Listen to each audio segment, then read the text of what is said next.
Of the predictable or development of the predictable, जिसको आप ये भी कह सकते हो कि historical development of the predictable. ये क्वेश्चन भी आ सकता है और ये भी आ सकता है कि right the contribution of different scientist in the development of the modern predictable. देखिए ये जो प्रोडक्ट टेबल आपको सामने नजर आ रही है स्क्रीन पे, तो इस प्रोडक्ट टेबल की डेवलपमेंट के लिए डिफरेंट टाइप के साइंटिस्ट ने डिफरेंट टाइप की कंट्रीब्यूशन की with the passage of time. तो ये जो एलिमेंट्स थे इनकी अरेंजमेंट किस तरह से हुई और मॉडर्न प्रोडक्ट टेबल किस तरह से डेवलप हुई, तो इस केस में जस्ट वन साइंटिस्ट कंट्रीब्यूशन नहीं है, बहुत से साइंटिस्ट की कंट्रीब्यूशन है, लेकिन जिन साइंटिस्ट की मेन कंट्रीब्यूशन है हम इस लेक्चर में उनको डिस्कस करेंगे। ये जो डेवलपमेंट थी ये फर्स्ट पीरियड है डेवलपमेंट का, मीन के आप ये कह सकते हैं दो सेशन है, एक 19th सेंचुरी का सेशन है और एक आफ्टर 2000 का सेशन है। तो हमने अभी बिफोर 2000 का सेशन हमने कंप्लीट करना है और फिर हम आफ्टर 2000 सेशन कंप्लीट करेंगे इन the development of the modern product table. यानी कि जो आपके पास आजकल मॉडर्न प्रोडक्ट टेबल है ये हमारी वो वाली प्रोडक्ट टेबल नहीं है जो कि आपकी आप कंट्रीब्यूशन से with the passage of contribution से आपकी डेवलप हो गई है, क्योंकि एलिमेंट की डिस्कवरी जो स्टार्ट हुई थी वो 17 में स्टार्ट हुई थी और नाउ कॉन्टिन्यूसली एलिमेंट की डिस्कवरी 2018 तक और ऑनवर्ड होती रही है। तो जो 1919 तक की थी प्रोडक्ट टेबल, 1999 तक जो डेवलपमेंट थी प्रोडक्ट टेबल, वो हम मॉडर्न प्रोडक्ट टेबल या long form of product table उसको बोल सकते हैं। उसकी बाद की डेवलपमेंट जो है वो मॉडर्न प्रोडक्ट टेबल की 2000 की सेंचुरी में आती है। आफ्टर 2000 सेंचुरी की डेवलपमेंट हम नेक्स्ट सेक्शन में पढ़ेंगे। तो प्रोडक्ट टेबल की सेशन की जो डिस्कवरी का सेशन है उसको हम कितनी पार्ट्स में डिवाइड करते हैं, उसको हम 2 पार्ट्स में डिवाइड करते हैं। पार्ट 1 जो आपके पास है वो है बिफोर 2000, बिफोर 2000 का जो पार्ट है वो वाला, और पार्ट 2 जो होगा उसमें आपके पास कंट्रीब्यूशन आएगी साइंटिस्ट की पार्ट 2 में मॉडर्न प्रोडक्ट टेबल की डेवलपमेंट की और प्रोडक्ट टेबल की इंप्रूवमेंट की, वो आएगी आफ्टर 2000 एंड आफ्टर 2000 या आफ्टर 2000। यानी कि ये इसको बिफोर में हम हमेशा 1999 कह सकते हैं या 1945 बोल सकते हैं। तो आज के लेक्चर में जिन साइंटिस्ट ने बिफोर 2000 कंट्रीब्यूट किया उन साइंटिस्ट के सबसे पहले मैं आपको नेम बताऊंगी वन बाय वन कि उन्होंने कितने साइंटिस्ट थे और उन्होंने प्रोडक्ट टेबल किस तरह से डिवेल्प की, उनके इनडायरेक्ट और डायरेक्ट कंट्रीब्यूशन क्या थी।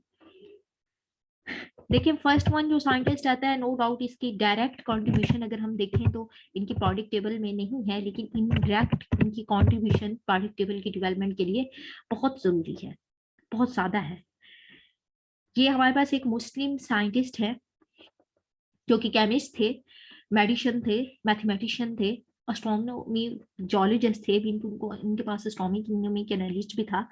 तो ये है इनका नेम आपके पास अल-राज़ी है। इनका जो कंट्रीब्यूशन का सेशन है यानी कि जो पीरियड है जिस केस में उन्होंने अब वो किया scientist as a scientist contribution की in the development of the product table as well as other field chemistry में और दूसरों में, तो वो उनका था 6862 से 930 आफ्टर एडी, यानी कि आफ्टर द डेथ ऑफ हजरत ईसा अलैहिस्सलाम ईस्वी में। जो सेकंड साइंटिस्ट है वो आपके पास मैंने आपको जैसे कि 17वीं सेंचुरी में हमारे प्रोडक्ट एलिमेंट्स की डिस्कवरी होती गई with the passage of time, तो इसी दौरान इनकी क्लासिफिकेशन के कंसेप्ट भी होता गया। तो सेकंड साइंटिस्ट जिनकी मेन कंट्रीब्यूशन है वो उनका नेम आपको पता ही होगा और आपने पढ़ा होगा, एंटोनी लिवेसन।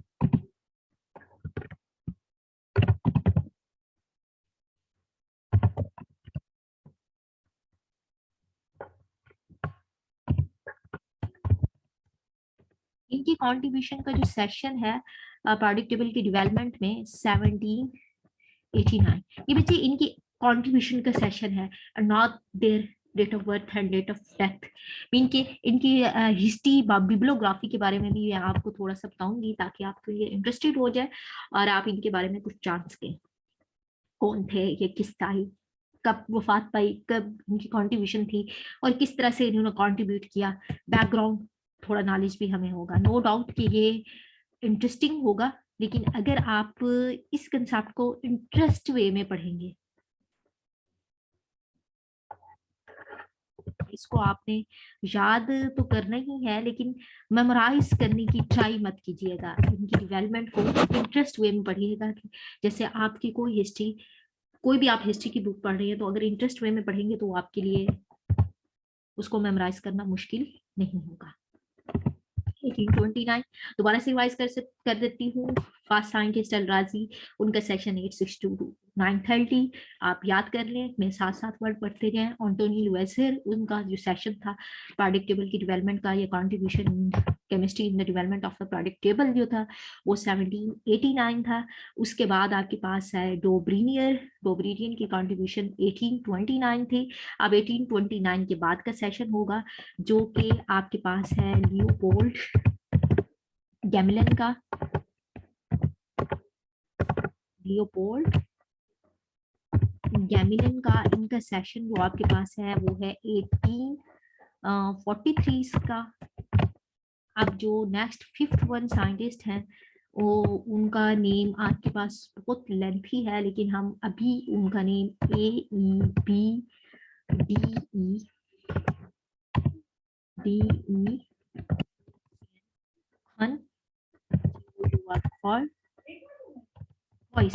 खनखोल्टियस, ये हम पढ़ेंगे।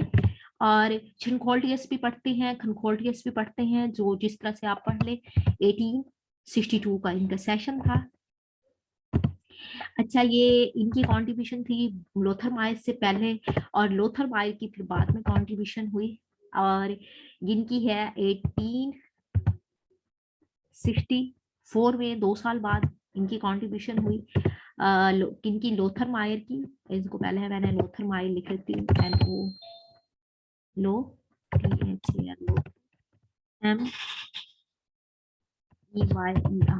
अच्छा, लोथर मायर और जो मेंडलीफ है न्यूलैंड्स, इनकी कंट्रीब्यूशन पैरेलल चलती है। अब हम न्यूलैंड्स की कंट्रीब्यूशन करेंगे। न्यूलैंड्स और इनकी कंट्रीब्यूशन ये हमारे पास है 7th साइंटिस्ट न्यूलैंड, इनकी कंट्रीब्यूशन 1863 से लेकर आपके पास आती है 66 में।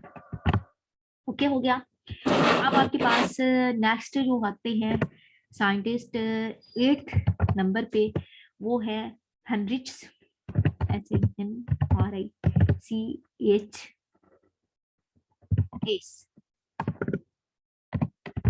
इनकी कंट्रीब्यूशन का 1867 का पीरियड है, 1867 का पीरियड है, साथ साथ आप नोट डाउन करते जाएं।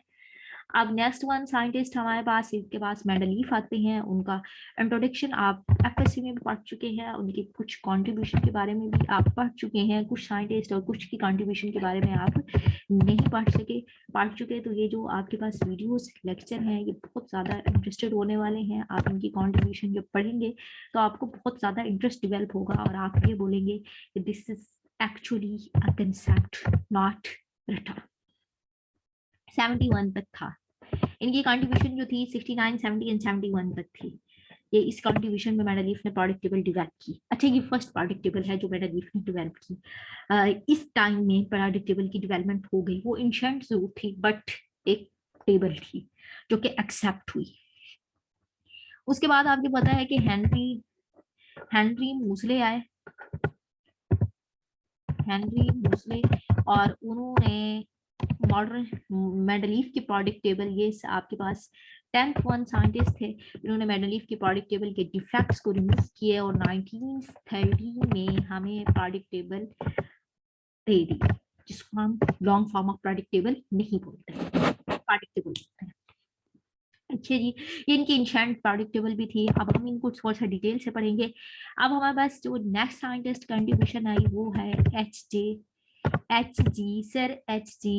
डेमिंग की कंट्रीब्यूशन है। ये आपके पास आफ्टर 19 में है, ये 1923 में। ओके हो गया। 12th वन साइंटिस्ट जो थे वो सर सीबर्ग थे, SEABORG बीबर्ग थे।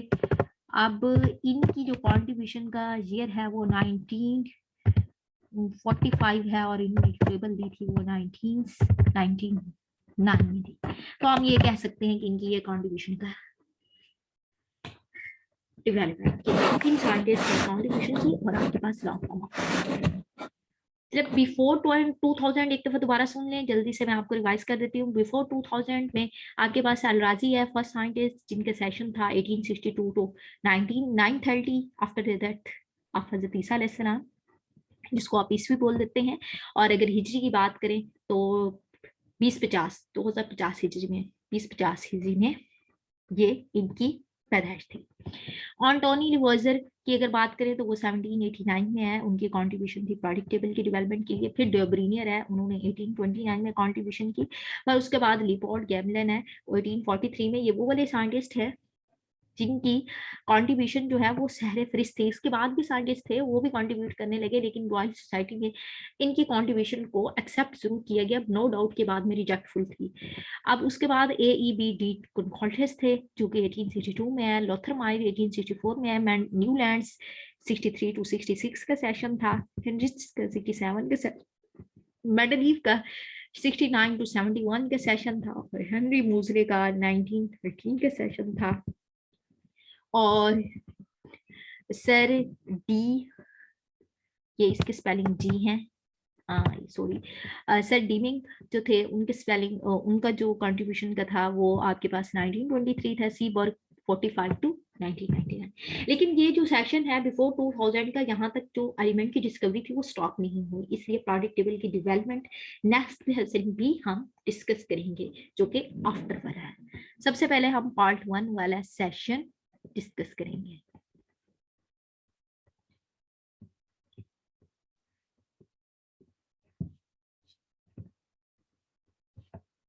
अगर आप नेक्स्ट स्लाइड की तरफ मूव करें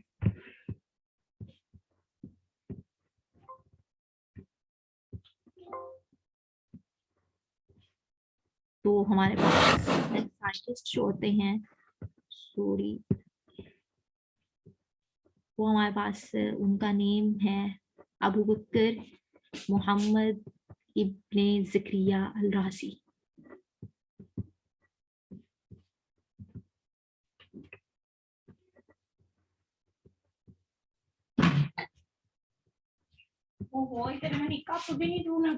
अबू बकर मोहम्मद इब्ने अल राज़ी की अगर हम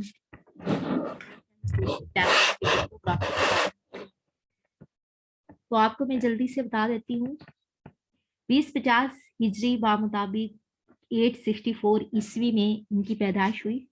ये ईरान के शहर रे में पैदा हुए। आप ईरान के शहर रे, जिसकी स्पेलिंग आप ऐसे करेंगे, इनमें इस शहर में आप पैदा हुए, इसी निस्बत से इनको अलराजी कहा जाता है। देखिए, हाँ, साइंटिस्ट जो हाँ जिस सिटी में वो पैदा हुए तो उसी सिटी की निस्बत से रे से अलराजी का नाम से ये मारूफ हुए। आप एक नाम और मुस्लिम आलिम, फलसफी, कीमियादान, तबीब और माहिर इल्म नजूम थे। आपका मशहूर लक़ब, क्योंकि आप मुस्लिम साइंटिस्ट थे और मुस्लिम साइंटिस्ट में ये मुसलमानों की एक राय है कि वो अपना लक़ब उनको मिलता है अकॉर्डिंग टू देयर अवार्ड, तो इनका लक़ब जो था वो आपके पास जाले नूस अल अरब था। जाले नूस अल अरब था, मुस्लिम साइंटिस्ट थे, ये आपका लक़ब था। और अलराजी की जवानी की यादाश्तों के बारे में अगर हम थोड़ा देखें तो ये बात मिलती है कि आप मौसीकी के दिलदार थे, यानी कि वो मौसीकी को लाइक करते थे। बाद अज़ा फलसफा, अदब, इल्म नजूम, रियाजियात, कीमिया और तिब में तबा आजमाई करते रहे और खूब महारत हासिल की। मीन के इनके जो वो हैं, इनके जो सब्जेक्ट हैं उसमें आपके पास फिलॉसफी आती है, लिटरेचर आता है, एस्ट्रोनॉमी आती है, जियोलॉजिस्ट थे, ये मैथमेटिशियन थे, ये केमिस्ट थे और मेडिकेशन थे, मीन के ये डॉक्टर भी थे। और इस सब्जेक्ट में इनको बहुत ज्यादा ग्रिप थी। पहले ये रे में इन्होंने अपनी खिदमत सरंजाम दी in the field of medicine, लेकिन बाद में ये बगदाद में सरकारी शिफाखानों में इन्होंने अपनी खिदमत सरंजाम दी। तिब में आपको इल्म तिब में इस कदर आपको शोहरत हासिल हुई कि इमाम में तिब ठहराए, उस वक्त के इमाम में तिब ठहराए। दुनिया की तारीखों में वैसे मुख्तलिफ तबीबों का जिक्र मिलता है, मगर अबू बकर मोहम्मद बिन जकरिया अल राजी एक ऐसा नाम है जो तिब की दुनिया में इल्म तिब के इमाम की हैसियत से मशहूर था उस वक्त में। वक्त के साथ साथ जैसे इनकी उम्र बढ़ती गई तो और जिम्मेदारियां इनकी बढ़ने लगी, तो अलराजी ने कीमियागरी के फन को अपनाने का डिसीजन कर लिया। इनके थे तो ये मेडिसिन का इनका कंसेप्ट बहुत ज्यादा था और इसमें ये बहुत ज्यादा इन्वॉल्व थे, लेकिन इन्होंने केमिस्ट्री में के फन को अपनाने का भी डिसीजन ले लिया। कीमियागरी एक ऐसा फन था इनके अकॉर्डिंग कि ये इस फन में इस कदर महव थे कि ये लेस क्वालिटी मेटल्स को गोल्ड में कन्वर्ट करने की तग्गो-दो में थे। कीमियागरी एक ऐसा इल्म है जिसमें कम कीमती धातु को सोने में तब्दील किया जा सकता है। Low cost metals can be converted into gold. ये उस टाइम एक बहुत बड़ा इम्तिहान था और बहुत सारे लोग इसी काम पे काम कर रहे थे, तो इन्होंने कहा कि ये कोई मुश्किल काम नहीं है। और इस तरह उन्होंने in according to this his concept के इस तरह बहुत कम वक्त में आप दौलतमंद और शोहरत हासिल कर सकते हैं। कीमियागिरी के फन में और इतना महव थे और इतना इनका शौक था कि आग को फूंक मारते हुए इनकी आंखें झुलस गईं, कि मतलब इनकी आंखें जल गईं। इस बारे में इन्होंने बहुत से तिब्बी डॉक्टर से रुजू किया और काफी तगो-दो करने के बाद एक हकीम इनको मिले और उन्होंने इनके इलाज के लिए भारी अमाउंट डिमांड कर ली।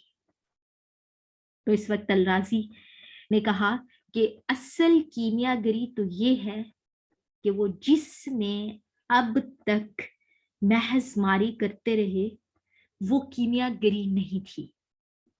तो उन्होंने दोबारा से अपने आप को तिब के अलूम इल्म के हसूल में अपनी कंट्रीब्यूशन दोबारा से स्टार्ट कर दी और उसको और इसी दौरान उन्होंने केमिस्ट्री में भी डेवलपमेंट की। बगदाद में 17 साल सरकारी मुलाजिम तिब में रहे और एक सरकारी इंस्टीट्यूट में काम करते रहे जो मुस्लिम साइंटिस्ट का उस वक्त बहुत इंपॉर्टेंट इंस्टीट्यूट था, मशहूर इंस्टीट्यूट था। और इसी दौरान इन्होंने जब फर्दर इल्म तिब के इल्म में उन्होंने कंट्रीब्यूशन की तो इसी ही दौरान अलराजी ने सब्सटेंस को 4 मेन ग्रुप्स में डिवाइड किया।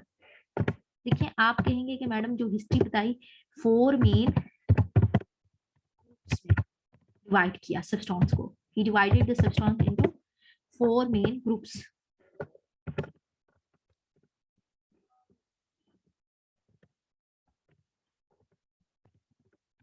देखिए आप कहेंगे कि मैडम ने जो हमें बताया वो सारे का सारा इनका केमिस्ट्री की कंट्रीब्यूशन तो थी नहीं, लेकिन इनके सारी तिब की कंट्रीब्यूशन की थी। नो डाउट इनकी बहुत सी कंट्रीब्यूशन थी, लेकिन ये वाले जो 4 ग्रुप्स इसने डिवाइड किए ये वो वाला कंसेप्ट था जो प्रोडक्ट टेबल की डेवलपमेंट की विजन था।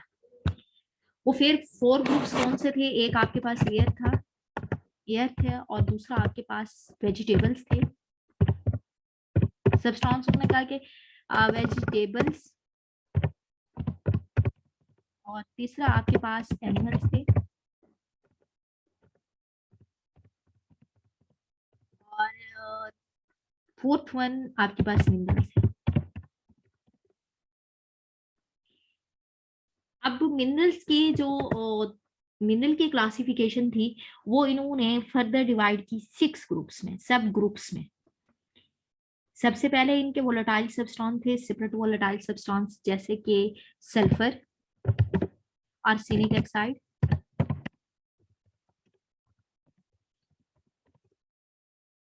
सेकंड इनके पास जो ग्रुप था वो मेटल्स का था,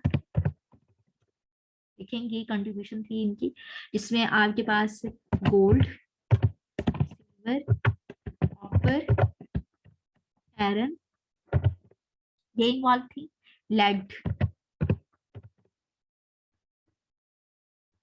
थर्ड इनके पास ओलेय का ग्रुप था जिसको ब्रोंसी,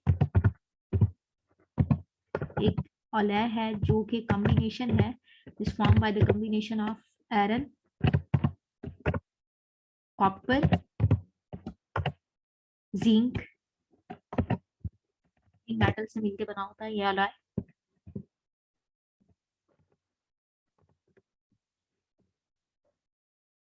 फिर इनके पास है स्टोन्स। नेक्स्ट जो इनका था वो स्टोन्स थे।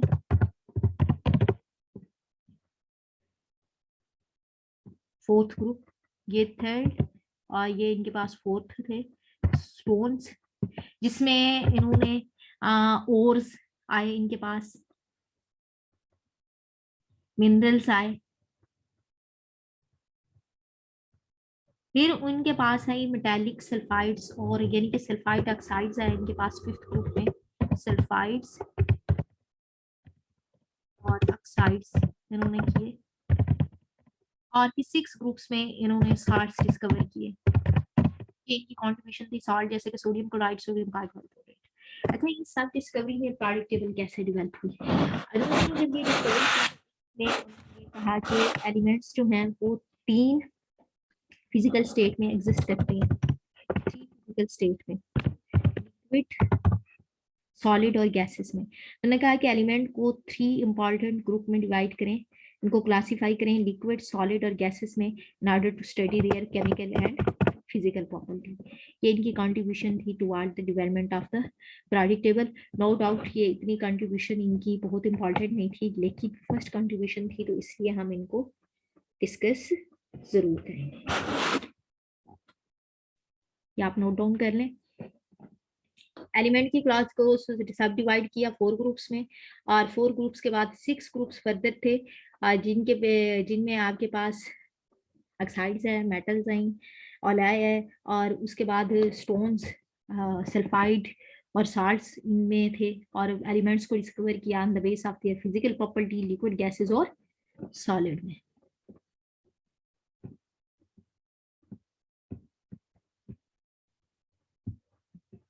ये इनकी कंट्रीब्यूशन थी toward the development of the periodic table.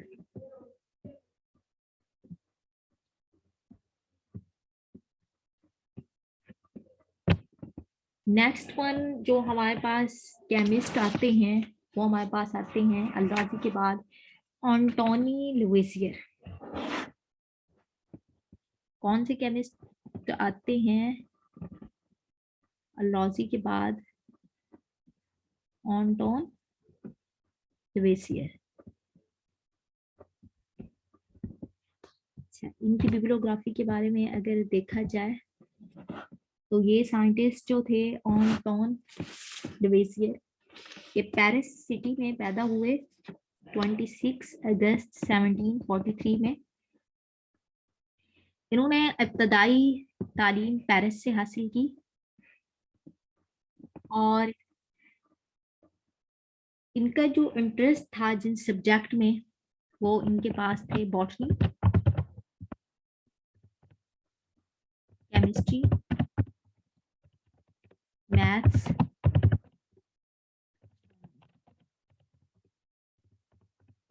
ये इनके बहुत इंटरेस्टेड सब्जेक्ट थे। ये वकील के बेटे थे, he is the son of a liar. और आफ्टर ग्रेजुएशन कंप्लीट करने के बाद अपने वालिद के कहने पे इन्होंने डिग्री लॉ में भी कंप्लीट की, but he don't become a lawyer. हालांकि इनकी जॉब हो गई लेकिन इन्होंने लायर की प्रैक्टिस नहीं की because he is not interested to become a liar. वो वकालत नहीं करना चाहते थे। उन्होंने नेचुरल साइंसेस की 18 लेक्चर अटेंड किए और उसमें जो केमिस्ट्री का लास्ट लेक्चर था उस लेक्चर ने इनको इस तरह जकड़ा कि इनके केमिस्ट्री में बहुत ज्यादा इंटरेस्ट डेवलप हो गया। इन्होंने केमिकल पब्लिकेशन की 1764 में, और 1812 में इन्होंने अपनी डॉक्टरेट की, 1764 में इन्होंने एक पब्लिकेशन की केमिस्ट्री में और इनकी फर्स्ट पब्लिकेशन थी, और 1812 में इन्होंने डॉक्टरेट की कंप्लीट, और 1830 में ये इटली चली गया। इटली में 1830 में इटली चले गया, और वहाँ इनका जो ट्रिप था वो स्टडी ट्रिप था, और इस स्टडी ट्रिप के बाद उन्होंने ये डिसीजन कर लिया ये केमिस्ट्री में काम करेंगे। और एसोसिएट प्रोफेसर के 26 सितंबर में यूनिवर्सिटी ऑफ हाइडेलबर्ग बने। इसमें इन्होंने केमिस्ट्री में बहुत ज्यादा कंट्रीब्यूशन की। ऑन्टन लिवाजियर की अगर मैं क्लासिफिकेशन कंट्रीब्यूशन आपको बताऊं इनके साथ development of the periodic table, तो इनका जो ईयर है वो 1789 में उन्होंने पीरियोडिक टेबल पे डेवलपमेंट में बहुत काम किया। ये एट दैट टाइम स्टडी कर रहे थे कंपाउंड्स को, और इन्होंने दो इम्पॉर्टेंट कंपाउंड स्टडी किए, एक मेटल और एक नॉन मेटल। उन्होंने ये बोला कि मेटल्स की अगर आप प्रॉपर्टीज देखेंगे, स्टडी कर रहे थे, तो अकॉर्डिंग टू द मेटल्स जो होती हैं वो हार्ड नेचर की होती हैं और नॉन मेटल सॉफ्ट नेचर की होती हैं। सेकेंड उन्होंने प्रॉपर्टी की कि मेटल की टेंडेंसी होती है कि वो इलेक्ट्रॉन्स लूज करती हैं, लूज इलेक्ट्रॉन, और नॉन मेटल जो होती हैं वो इलेक्ट्रॉन गेन करती हैं, इलेक्ट्रॉन। और इनकी जो थर्ड वन प्रॉपर्टीज थी, उन्होंने इनकी फिजिकल स्टेट के अकॉर्डिंग कहा कि मेटल्स जो होती हैं वो मोस्टली सॉलिड फॉर्म में होती हैं, और नॉन मेटल्स जो होते हैं वो आपके पास लिक्विड और गैसेस में मोस्टली। नो डाउट कि आप ये नहीं कह सकते कि जो नॉन मेटल्स हैं वो आपके पास लिक्विड और गैसेस में होंगी, सॉलिड में भी हो सकती हैं, लेकिन इन्होंने टाइम में एट दैट टाइम लिक्विड और सॉलिड में थी। तो इन्होंने ये जो कॉन्सेप्ट था ये मेटल्स को स्टडी करते हुए उन्होंने कहा कि एलिमेंट्स जो हैं दो टाइप के डिस्कवर हो चुके हैं, तो लिहाजा एलिमेंट्स को और टू टाइप के एलिमेंट की क्लासिफिकेशन की जाए। तो his classification was based on the division of element into two groups। कितने ग्रुप्स में उन्होंने कहा बनाओ एलिमेंट को क्लासिफाई करो, टू ग्रुप्स में। और नेम क्या है, एक आपके पास मेटल और एक नॉन मेटल, यानी कि पीरियोडिक टेबल इस तरह से डेवलप करें कि एक तरफ आप मेटल रखते हैं और एक तरफ आप सारी नॉन मेटल्स रख दें, क्योंकि मेटल की प्रॉपर्टीज इस तरह से होती है और नॉन मेटल की प्रॉपर्टीज इस तरह से होती है। और इन्होंने क्लासिफाई कर दिया, और ये वाला जो इनका कंसेप्ट था वो उन्होंने international royal society of chemistry meeting में डिस्कस किया। लेकिन इनकी लिमिटेशन थी। लिमिटेशन क्या थी, रिजेक्ट हो गया इनका कंसेप्ट, नो डाउट एडमिट किया गया है बट रिजेक्ट हो गया, इनका पेपर पब्लिश ना हो सका। क्योंकि आप जब कोई कंसेप्ट देते हैं उसके बाद आप पेपर बनाते हैं और उस पेपर को पब्लिश करते हैं, तो उनकी पब्लिकेशन रिजेक्ट हुई। लिमिटेशन क्यों आई, क्योंकि मेटलाइट डिस्कवर हुआ है, due to the discovery of metalite, due to the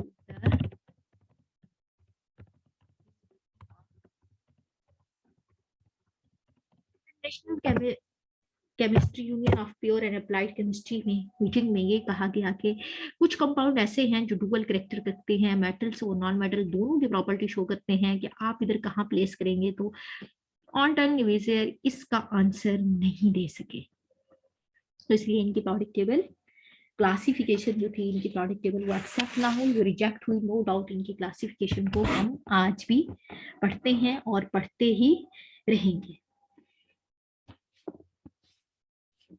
इनकी कंट्रीब्यूशन थी toward the development of periodic table.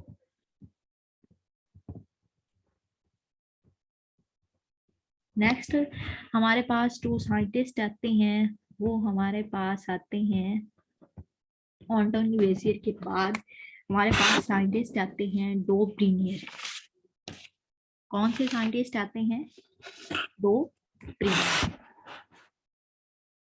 तो ब्रेनियर की अगर आप बिब्लियोग्राफी देखें तो ब्रेनियर्स जो थे वो आपके पास जर्मन केमिस्ट थे,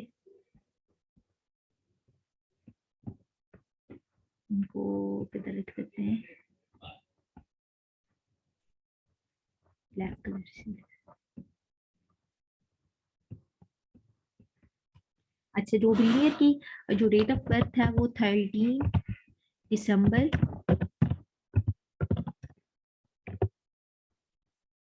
1780 है। जर्मन केमिस्ट थे, professor of chemistry university of Jena में बन गए और इनकी कंट्रीब्यूशन पीरियोडिक टेबल की डेवलपमेंट में थी। और इन्होंने जो डेट ऑफ इनकी जो डेथ है वो आप नोट कर लें, 24 मार्च 1849। 24 1849 ये इनकी डेट ऑफ डेथ है।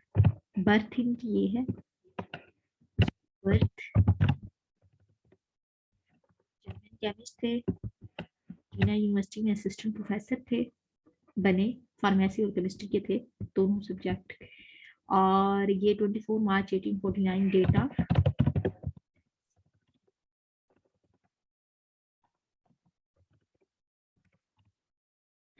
कॉन्ट्रीब्यूशन इनकी क्या थी, law of trade.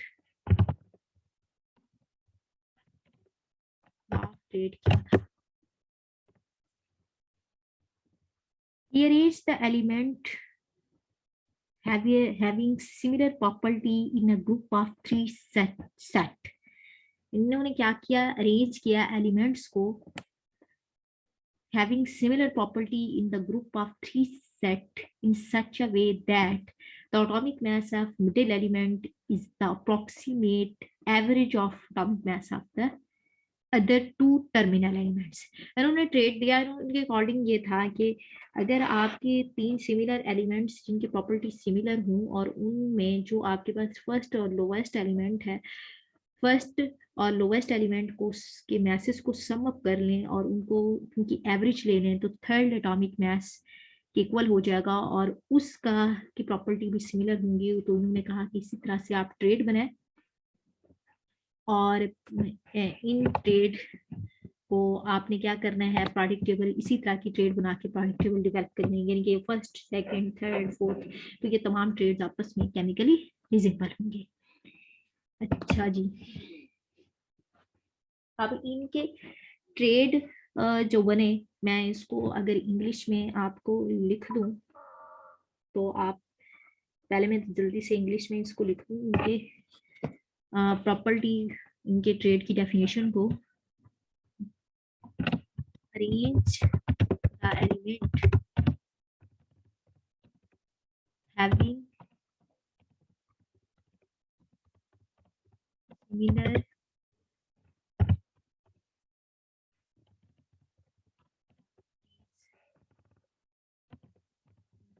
such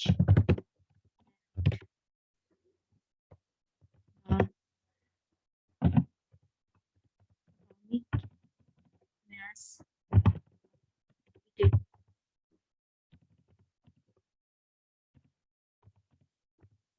element approximate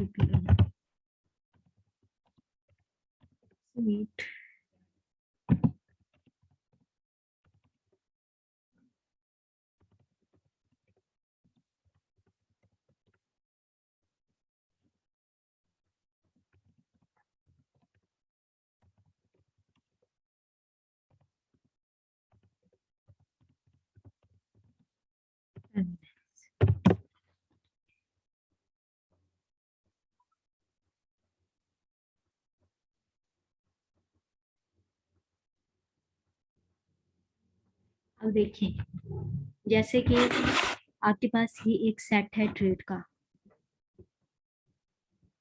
ये सेट, आप सोडियम का जो आपके पास एटॉमिक मैस है ये क्या होगा, ये लिथियम के और पोटाशियम के एटॉमिक मैस को अगर आप सम करेंगे और उसको डिवाइड करेंगे 2 पे तो सोडियम का एटॉमिक मास ऑब्टेन होगा। तो ये लॉ ऑफ ट्रेड है। अगर आप इसको जब सम अप करें तो आपके पास क्या आंसर आता है, सोडियम का एटॉमिक मास, लिथियम का एटॉमिक मास आपके पास 7 है, और आप प्लस करें आपके पास 39 पोटेशियम का एटॉमिक मास है, और ये डिवाइड करें आप इसको 2 पे तो आपके पास आंसर आएगा 23। अब उसने कहा कि अप्रोक्सीमेट 23.5 भी आ सकता है, 23 भी आ सकता है, किसी तरह से भी आ सकता है। अब ये एक ट्रेड था इनके अकॉर्डिंग, एक ट्रेड ये है, तो इन 3 एलिमेंट्स की प्रॉपर्टीज क्या होंगी, आपस में सिमिलर होंगी। अगर हम देखें तो ये एस ब्लॉक के एलिमेंट है, इनकी प्रॉपर्टीज सिमिलर थी। इसी तरह से उन्होंने सेकंड ट्रेड बनाया। उन्होंने कहा कि ये जो आपके पास ब्रोमीन है इसका जो एटॉमिक मास होगा इन दोनों के सम के इक्वल होगा। अगर हम क्लोरीन का एटॉमिक मास देखें 35.5 है, 35.5 अगर इसको आप प्लस करें तो आपके पास 127 आपका एटॉमिक मास किसका आता है, आयोडीन का। और इस दो एलिमेंट हैं, ये टर्मिनल थे, और ये मिडिल वाला एलिमेंट जो था इनके सम के इक्वल होगा। तो ये आपके पास 88.5 आंसर आता है, जो कि अप्रोक्सीमेटली ब्रोमीन का एटॉमिक मास है। और इसी तरह से स्ट्रोंशियम का इन दोनों के सम के इक्वल था, और ये था। लेकिन ये जो एलिमेंट, ये जो डोबरिनियत थे, इनकी लिमिटेशन क्या थी कि ये बहुत सारे ट्रेड्स ना बना सके, और एलिमेंट के ना तो एटॉमिक मास स्टेट को फॉलो करते थे, लॉ ऑफ ट्रेड को, ना ही उनकी केमिकल प्रॉपर्टीज को। इसी तरह से इनके पेपर को भी एक्सेप्ट नहीं किया गया और इनके कंसेप्ट को भी रिजेक्ट किया गया। लेकिन ये वो फर्स्ट साइंटिस्ट थे जिन्होंने एटॉमिक मास को as a fundamental property consider किया, इसलिए इनकी कंट्रीब्यूशन को हम डिनाई नहीं कर सकते।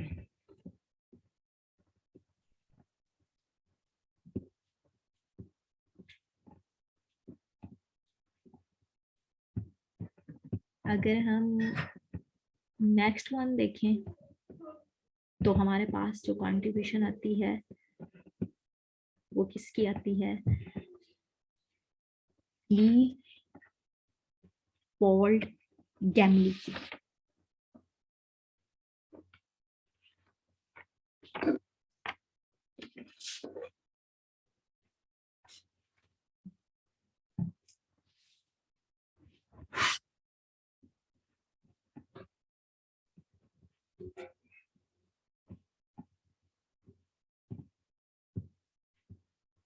इनकी अगर आप डेट ऑफ बर्थ देखें तो ये जो थे, ये 2 अगस्त 1788 को पैदा हुए, और डेट ऑफ डेथ इनकी है 8 अप्रैल 1853 में। ये एक महर तबियात, नबातात और कीमियादान के बेटे थे। इनके बाबा जो थे वो बॉटनिस्ट थे, मेडिशियन थे और केमिस्ट थे। इनकी फैमिली बैकग्राउंड के अकॉर्डिंग इनको मेडिसिन और नेचुरल साइंस में बहुत ज़्यादा नॉलेज था। 1804 में इन्होंने अपने अब्बू के साथ एक केमिकल लेक्चर अटेंड किया, और इसी केमिकल लेक्चर के दौरान इनको केमिस्ट्री में बहुत ज़्यादा इंटरेस्ट डेवलप हुआ। इन्होंने अपनी इब्तदाई तालीम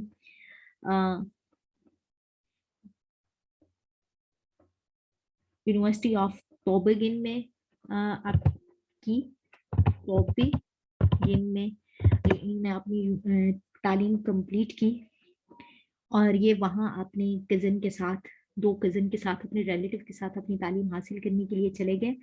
1805 में जब इन्होंने अपनी क्वालिफिकेशन 1805 में कंप्लीट कर ली तो ये वापस फिर गैमलिन आए, और यूनिवर्सिटी ऑफ गॉटकिन में इन्होंने 1805 में लैब असिस्टेंट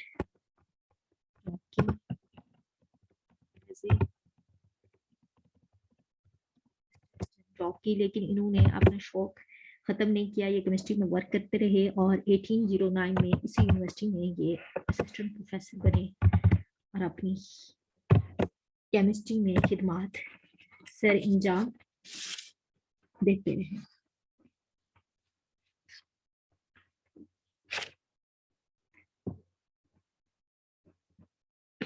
इन्होंने क्या किया, इन्होंने डोब्रिनियर सिस्टम पे फर्दर पीरियोडिक टेबल की डेवलपमेंट में उन्होंने जो डोब्रिनियर सिस्टम थे लॉ ऑफ ट्रेड उन पे फर्दर वर्क किया और 55 एलिमेंट्स की पीरियोडिक टेबल डेवलप कर ली। लेकिन इनकी पीरियोडिक टेबल जो है वो नेक्स्ट पेज पे आपको मैं दिखा देती हूँ, लेकिन इनकी पीरियोडिक टेबल भी एक्सेप्टेबल नहीं थी। क्यों? क्योंकि इन्होंने लॉ ऑफ ट्रेड को तो फॉलो किया, लेकिन इन्होंने केमिकल और फिजिकल प्रॉपर्टी को इग्नोर कर दिया। उन्होंने इस तरह से अरेंज किया पीरियोडिक टेबल में एलिमेंट्स जिनकी केमिकल और केमिकल प्रॉपर्टीज और फिजिकल प्रॉपर्टी सेम नहीं होती थी, लेकिन इन्होंने इंटरनेशनल लॉ रॉयल सोसाइटी में ये अपना पेपर पब्लिश कर दिया और इनके पेपर बाद में रिजेक्शन का काज बना, क्योंकि इन बाद में इनके पीरियोडिक टेबल को एक्सेप्ट नहीं किया गया और इतनी कॉम्प्लिकेटेड पीरियोडिक टेबल और ट्रेड्स बनाकर किसी को स्टडी करने में मुश्किल बहुत ज्यादा पेश हुई और इसको भी उन्होंने रिजेक्ट कर दिया।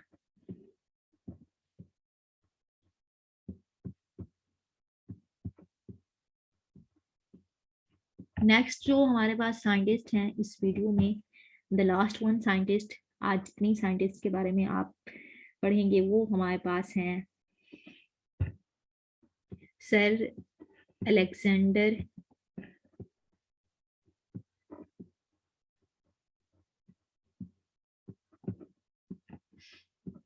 Email बेगियर D कैनकॉल्डस।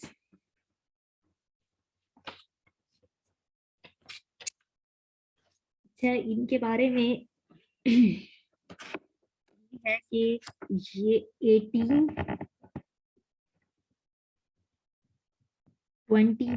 20 जनवरी को ये पैदा हुए, इनकी डेट ऑफ बर्थ ये है और इन्होंने पेरिस में अपनी इब्तदाई तालीम हासिल की। ये पेरिस के रहने वाले थे। तालीम मुकम्मल करने के बाद ये लॉजन चले गए। वहां से इन्होंने एज ए फैकल्टी ज्वाइन किया, टीचर वहां से भी उस तालीम लॉजन के बाद इन्होंने 1884 में एज ए टीचर फैकल्टी वापस पेरिस में अपनी यूनिवर्सिटी को ज्वाइन किया। फ्रांस गवर्नमेंट में इस दैट टाइम ये वो फर्स्ट साइंटिस्ट थे जिन्होंने इलेक्ट्रिसिटी के ऊपर फ्रांस की सिटी पेरिस के लिए इलेक्ट्रिसिटी डेवलप की और फ्रांस में ही रहते हुए इन्होंने इस यूनिवर्सिटी में एज ए टीचर इन्होंने मिनरल की कलेक्शन और मिनरल को ऑर्गेनाइज करने की जिम्मेदारी संभाली और 14 नवंबर 1886 में इनकी वफात हुई। इनकी पीरियोडिक टेबल की कंट्रीब्यूशन बहुत इम्पोर्टेंट है। ये केमिस्ट नहीं थे, ये जियोलॉजिस्ट थे। नो डाउट कि इनकी पीरियोडिक टेबल बहुत इम्पोर्टेंट थी, लेकिन एट दैट टाइम रिजेक्ट हुई क्योंकि इन्होंने जियोलॉजी का कंसेप्ट यूज किया और जियोलॉजी का कंसेप्ट यूज करते हुए पीरियोडिक एलिमेंट्स को अरेंज किया, ऑर्गेनाइज किया।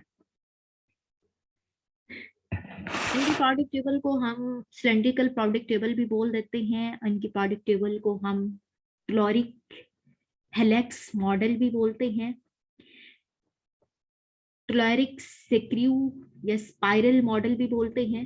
तो इन्होंने डिवेल्प किया, मैं आपको बता दूं, एक सिलेंड्रिकल पीरियोडिक टेबल में इन्होंने ग्राफिकली 3 डायमेंशनली अरेंज किया एलिमेंट को सिलेंड्रिकल फॉर्म में और एक पीरियोडिक टेबल ऑर्गेनाइज की, जिसको आप बोलते हैं क्लोरिक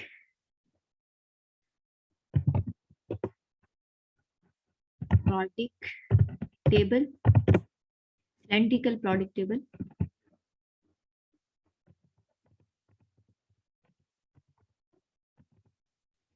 या फिर आप इसको बोलते हैं क्लोरिक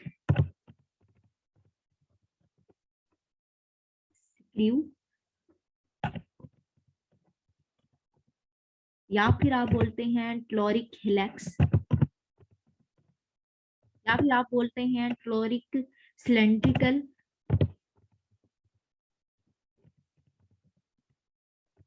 या फिर chloric spiral model for the classification of element.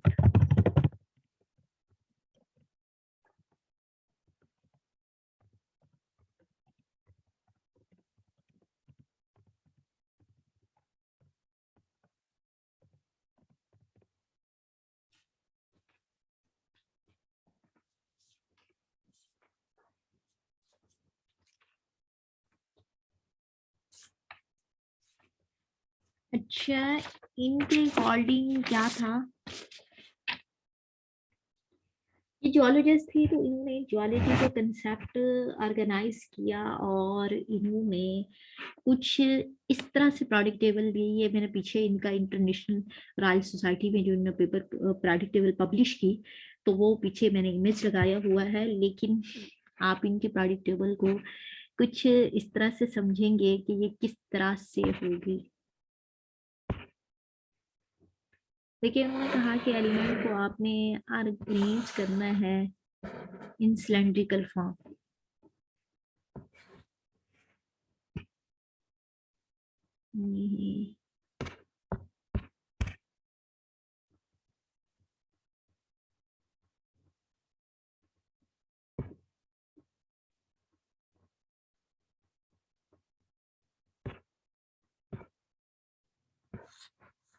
ये इस तरह से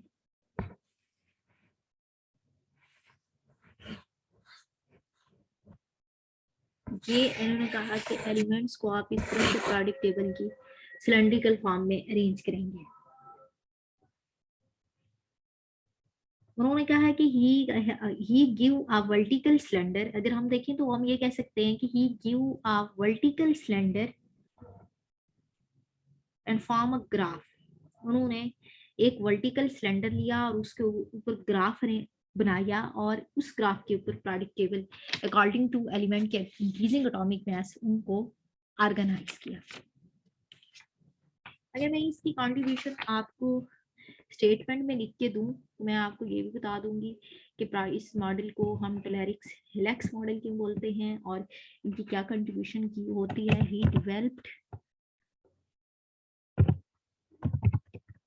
developed the telluric screw. He developed the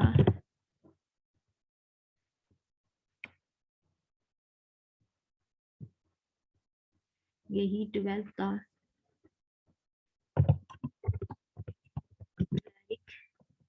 helix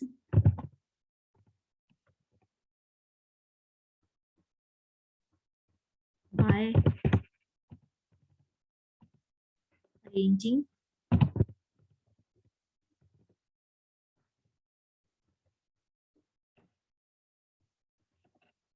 elements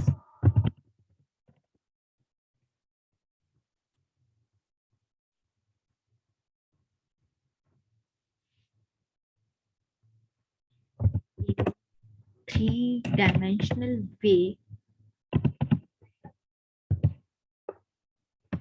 pattern लिख रहे हैं, in such a way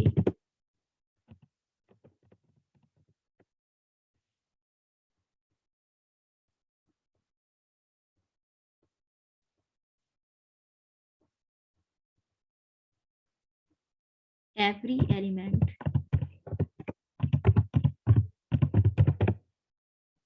horizontally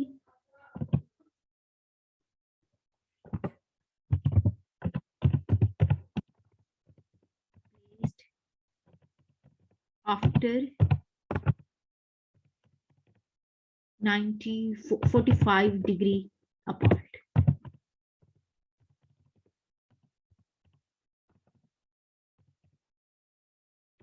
In a cylinder, in a cylindrical graph.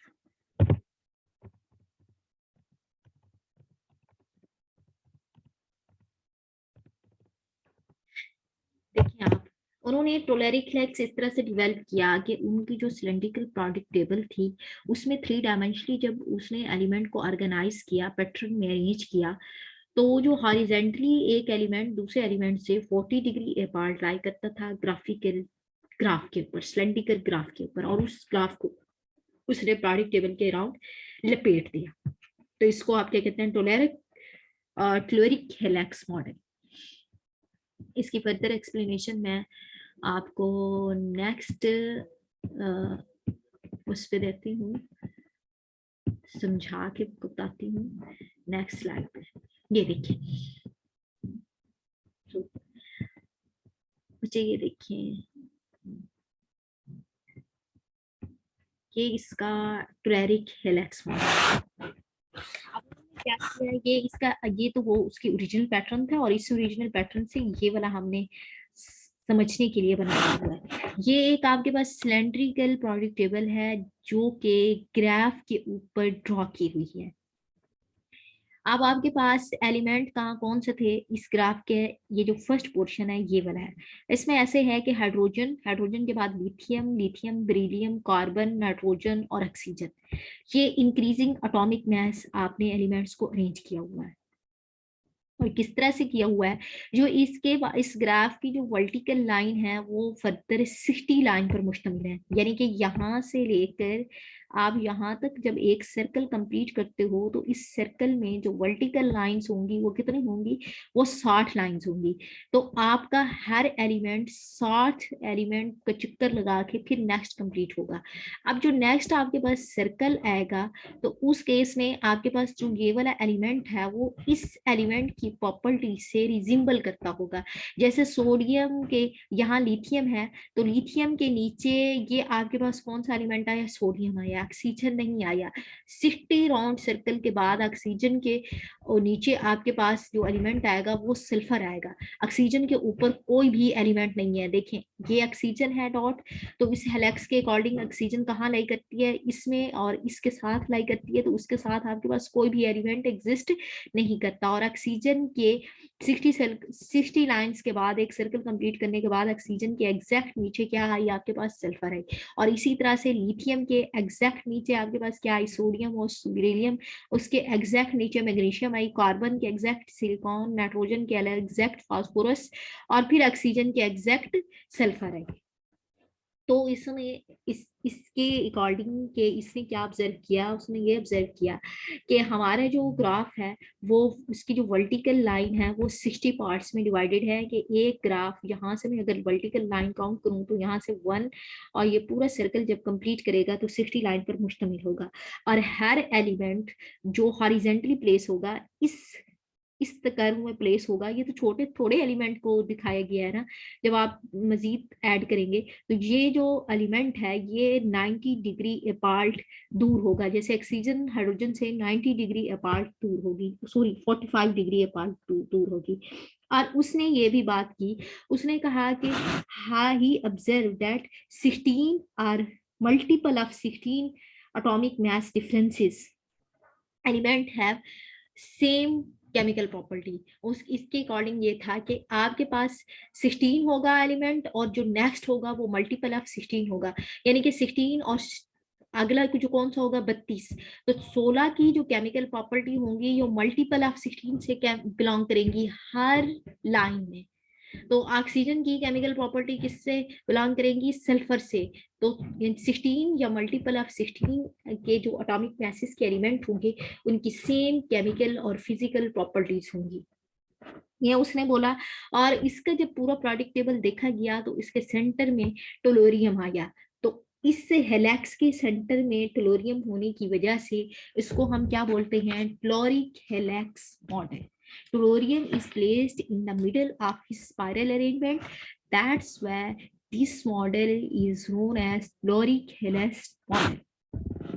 मैं दोबारा से आपको बता देती हूँ, ये जो आपके पास एलिमेंट थे वो प्लेस किए in a cylindrical arrangement, 3 dimensional arrangement in such a way that every element horizontally will be apart from 45 degree, and every element are arranged in a vertical line of 60 vertical lines.